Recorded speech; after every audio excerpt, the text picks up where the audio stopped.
Olá, bom dia, boa tarde, boa noite. Depende do horário que você estiver me ouvindo. Tudo bem com você? Eu espero sinceramente que você esteja bem e que as bênçãos do Senhor estejam sobre a sua casa. Nós vamos dar continuidade a essa sabatina sobre as aulas que nós estamos tendo sobre a igreja narcisista, ou seja, da empatia ao narcisismo, uma igreja que ama o seu reflexo no espelho. Na aula passada, nós falamos sobre o que é empatia. Nesta aula de hoje, nós falaremos o que é narcisismo.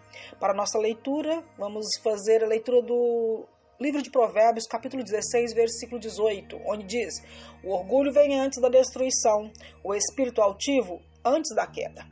Antes de falarmos sobre o conceito que vem a ser narcisismo, vamos contar uma história que levou ao conceito. Esse conceito nasceu na Grécia Antiga, que tinha um homem tão belo que se deixou levar por essa beleza, que ele desprezou todas as moças que se apaixonaram por ele. Por quê? Porque ele se apaixonou por si mesmo. O jovem passava horas e horas admirando o seu reflexo no espelho ou onde pudesse vê-lo.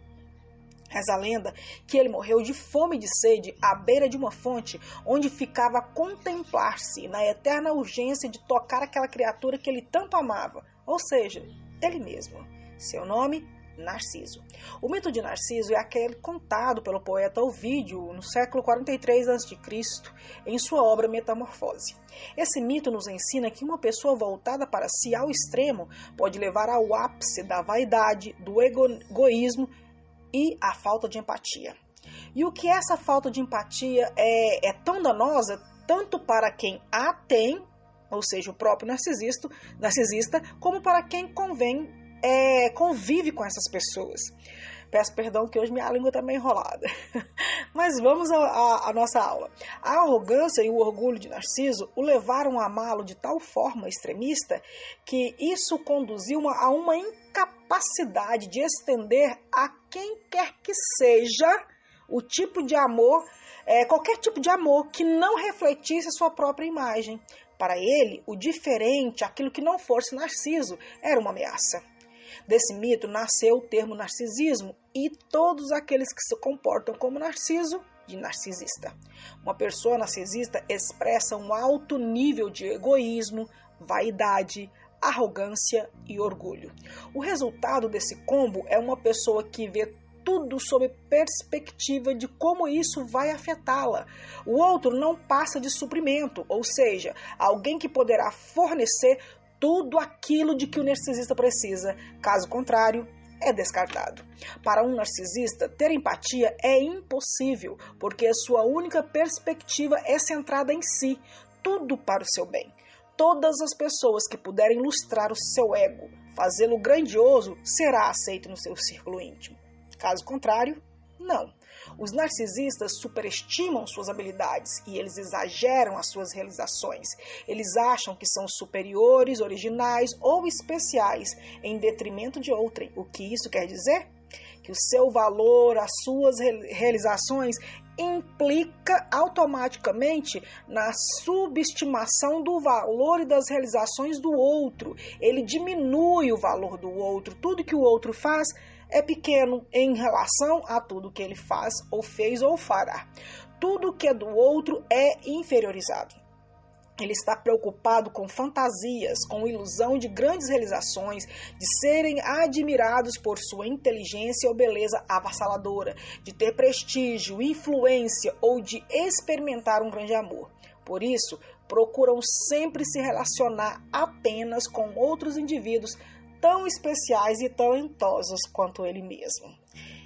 Toda essa teia de relações com pessoas que ele considera extraordinárias é usada para suportar e melhorar sua autoestima, que ao contrário do que ele mostra, é baixa. Como o narcisista precisa ser admirado, a sua autoestima vai depender sempre da consideração positiva dos outros, e é por isso que a sua autoestima é muito baixa, é muito frágil. Todo narcisista nutre uma preocupação com o que pensam dele. Ele preza a sua imagem social, por isso frequentemente ele observa tudo à sua volta para ver o que os outros estão pensando dele e avaliar o quão bem ele está apresentando ou essas pessoas estão fazendo para ele. O narcisista não gosta de ser criticado. quer deixar o narcisista nervoso é criticar e falar que ele tem um ponto para ser melhorado. Loguinho ele te dá uma estratégia de silêncio, desaparece, e quando você pede perdão, ou quando ele acha que está precisando ainda de suprimento, que você ainda continua sendo suprimento, ele volta. Caso contrário, isso não vai acontecer. Falar que ele fracassa, então, você vai ter um inimigo. O que faz ele se sente humilhado e derrotado se você critica e se você aponta alguma derrota dele. Porque ele não derrota, ele não pode ser criticado, tudo que ele faz é perfeito, ele não é derrotado, né? Se ele perdeu alguma coisa, se fracassou, o fracasso nunca é dele, as circunstâncias é que o fez assim. Quando isso acontece, ele responde com raiva ou desprezo, ou pode contra-atacar violentamente. Se você cair na fúria de um narcisista, ele vai acabar com a sua reputação. Primeiro, ele vai te dar um tratamento de silêncio para poder te domesticar. Vai ignorar você. Ele vai te ignorar. Ele te dá tratamento de silêncio, ele te ignora. Tá? E quando você fica lá agonizante, por que será? Você fala com ele, ele responde com meias palavras ou monossilábico, se responder. Se ele te der um tratamento de silêncio, você ainda está no lucro. Por quê? Porque logo após isso, se você for descartável, não tem nada que lhe interesse, ele vai sair fazendo gaslight com você. O que é isso? Ele vai te difamar. Ele precisa apontar, e isso tudo debaixo de uma sutileza, com a máscara de que eu tô preocupada, eu vou pedir oração. Sabe aquelas pessoas que pedem oração pro irmão e conta a vida do irmão todinha, mas é para pedir oração, tá bem? Ou aquele irmão que fala assim, eu tô tão preocupada com fulano e conta a vida de uma maneira pejorativa e se auto-engrandecendo enquanto conta? Pois é, toma cuidado, esse pode ser um narcisista, tá? Olha, se as pessoas envolvidas com ele tiver sorte, o narcisista pode se afastar e aceitar externamente, né, aparentemente, a situação em um esforço para proteger a sua sensação de autoimportância, de grandiosidade. Se ele se afastar da pessoa é porque ele não conseguiu vencer e ele precisa se preservar, evitando situações nas quais ele possa falhar. Então ele prefere se afastar porque as críticas estão incomodando ou porque ele não pode contra-atacar. Então ele se afasta para que ele possa fazer o seu tratamento de silêncio e voltar com força maior, ou para que ele possa simplesmente trocar esse suprimento por um outro suprimento. Na psicologia, o narcisismo é visto como um amplo espectro de condições que vão desde o normal ao patológico. Na Bíblia, a natureza pecaminosa que habita em todo ser humano é nutrida quando o nosso foco é voltado totalmente para o eu, o ego de cada um de nós. Essa atenção exacerbada sobre nós mesmos é conhecida também como egocentrismo.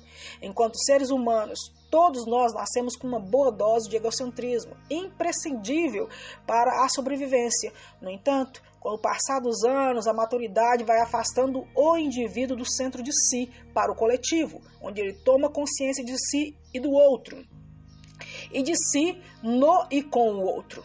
Na vida adulta, se esse egocentrismo não diminui, o indivíduo adulto persiste em manter sua relação com os outros como uma criança, coisa que todo narcisista e egocêntrico faz. Isto impedirá seu crescimento pessoal e relacional. Como ele age como criança? Se você não faz o que ele gosta, ele te dá tratamento de silêncio, emburra, inclusive alguns fazem até beicinho como criança emburrada. Por quê? Porque eles não amadureceram, tem que espernear. Sabe aquele menino que você vai ao supermercado com ele, ele esperneia até a mãe comprar alguma coisa para ele? Pois é assim o narcisista. Ou ele esperneia ou ele dá tratamento de silêncio. Olhando sobre o ponto de vista psicológico, que aqui caminha com os valores bíblicos, a pessoa narcisista usa mecanismo de defesa para se projetar de um modo ideal, um modelo perfeito, a fim de que não tenha que enfrentar os seus próprios erros, pecado ou falhas, estado caído. O narcisista, tudo que ele faz é perfeito. Se você falar que faz uma comida, a comida dele é melhor. Se você falar que você limpa uma casa, que você gosta de limpar, ele vai te dar que ele faz uma limpeza de casa espetacular. Ele é melhor que todo mundo. Quando ele não sabe fazer algo melhor, que é a mesma coisa que você faz, Ele sempre desvia o foco, desvia o assunto para algo que ele se acha um exímio maestro naquela arte. A psicologia define tais características das pessoas que possuem traço narcisista e as que possuem transtorno de personalidade narcisista, os traços e a personalidade. Basicamente, os traços e a personalidade se diferem porque a personalidade narcisista ela é intensa e muito mais difícil de ser alterada. O comportamento errático do indivíduo narcísico, tais como arrogância, orgulho, vaidade, inveja, imaturidade, manipulação, a não empatia e a sua visão distorcida de grandiosidade, pode ser mudada com a ajuda de um profissional de psicologia somente, se está no campo dos traços narcisistas, porque se for no campo da personalidade narcisística, dificilmente haverá mudança, raríssimo. Do ponto de vista bíblico, toda essa gama de características que nós acabamos de falar sobre o narcisista é ocasionada pelo orgulho, que é o pecado. No livro de Provérbios, capítulo 16, versículo 18, nós já lemos quando começamos essa mensagem. O orgulho vem antes da destruição, o espírito altivo antes da queda. Em Filipenses, no capítulo 2, versículo 4, está escrito: cada um cuide não somente dos seus interesses, mas também dos interesses dos outros. Ou seja, uma pessoa que só se preocupa consigo, tomar cuidado, porque as escrituras falam que o orgulho precede a queda e que nós devemos cuidar não somente do que nos interessa, mas do outro também. Toda pessoa narcisista, ou seja, orgulhosa, está claramente em desobediência com as escrituras. O orgulho faz com que o indivíduo acredite que nunca precisa de um salvador, não precisa de perdão ou pedir perdão, sendo que este último, ou seja, pedir o perdão, ele pedirá se isso vai conferir a ele algum crédito, se ele vai ficar como um bonzinho, uma pessoa maravilhosa, então ele é capaz de pedir perdão sim, caso contrário, não pede de jeito nenhum. Porque essa pessoa acredita que elas são especiais, que elas são boas demais, que elas são altruístas, espetaculares. Elas são, na realidade, são cegas para a sua própria responsabilidade no que se refere ao pecado. Elas são cegas da própria responsabilidade pelo processo de melhora dos seus valores. Afinal, eles são ótimos, né? Se eles são muito bons, para que melhorar? Não precisa melhorar. São pessoas que quando você aconselha eles vêm ao seu conselho, mas na realidade eles não querem saber do seu conselho. Ele quer posar uma forma de bonzinho, você passa o conselho, ele escuta isso, mas eles não mudam. Por quê? Porque eles são perfeitos. Eles são perfeitos, eles nunca mudam. Eles nunca procuram guardar aquilo para haver uma mudança.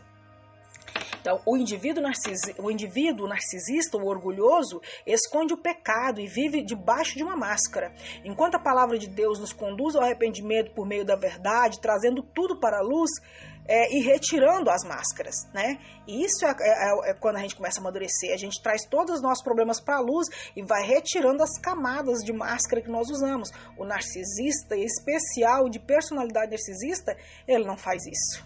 O narcisista, o patológico, além de tudo isso, ele é perigoso, porque ele não somente se conduz à destruição, como levará todas as pessoas para o mesmo caminho que ele, e por pura satisfação, para satisfazer as suas intenções egocêntricas. Essas questões da carne, ou seja, do narcisismo, também é tratada nas Escrituras. Em Romanos, no capítulo 7, versículo 5, está, vamos lá ler a palavra de Deus, vou até abrir aqui. Porque quando nossa natureza pecaminosa ainda nos domina, as más paixões, aqui falando nas minhas línguas, ela nos controla. É o que está escrito em Romanos, no capítulo 7, versículo 5. Quando as nossas paixões nos controlam, a carne é que manda em nós, né? E quem manda no narcisista é a sua carne. Essas questões da carne, ela atrai o narcisista, né? E o patológico, como eu falei anteriormente, ele é muito perigoso. Por que ele é perigoso? Ele chega ao extremo, inclusive pode chegar à beiras da psicopatia, certo, irmão? Mas a gente vai chegar isso mais na frente ainda, quando vamos falar, especificar, quando a gente for detalhar sobre como que a igreja hoje está se parecendo tanto, não só com os traços narcisistas, mas algumas igrejas, o que é pasmem, no coletivo, elas têm personalidade narcisística. Uma pessoa que reconhece suas falhas e se deixa moldar pelas escrituras, ela não vive no pecado.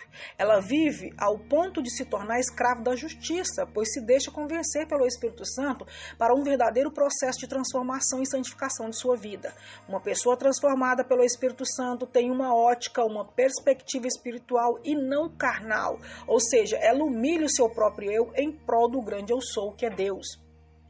Essa pessoa se rende ao Senhor. Jesus, no Evangelho de Marcos, no capítulo 8, no versículo 34, ele diz: então, ele chamou a multidão e os discípulos e disse: se alguém quiser acompanhar-me, negue-se a si mesmo, tome a sua cruz e siga-me.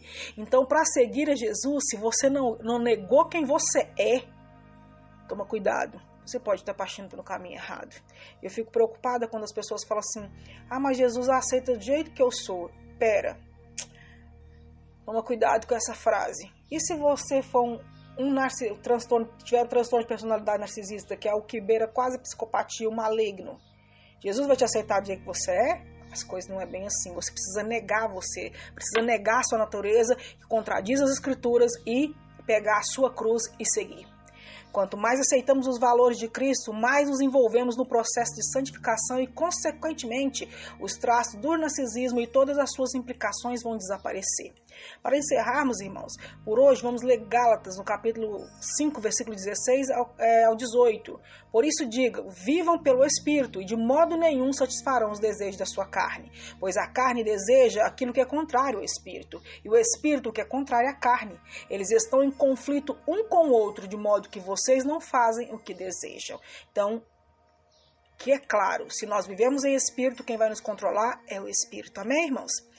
Hoje abordamos mais profundamente sobre o narcisismo. No próximo sábado começaremos a falar sobre os desvios da igreja rumo ao narcisismo. Irmãos, não perca esse estudo. Esse estudo vai esclarecer e elucidar muitas coisas. Amém? E peço oração para os irmãos. Quem estiver ouvindo aí, ore para a pastora Kênia. Coloca aí embaixo aí nos comentários que vai orar por mim e eu agradeço em nome de Jesus. Amém? Ore por mim porque minha saúde está fragilizada. Que nosso Senhor Jesus Cristo, Deus nosso Pai, que nos amou e pela sua graça nos concedeu consolo eterno, boa esperança, nos anime, nos fortaleça o coração para que tanto em palavras como em obra nós possamos fazer tudo o que seja bom. Que Deus te abençoe. Continue conosco nesse ensinamento no próximo sábado. Até lá.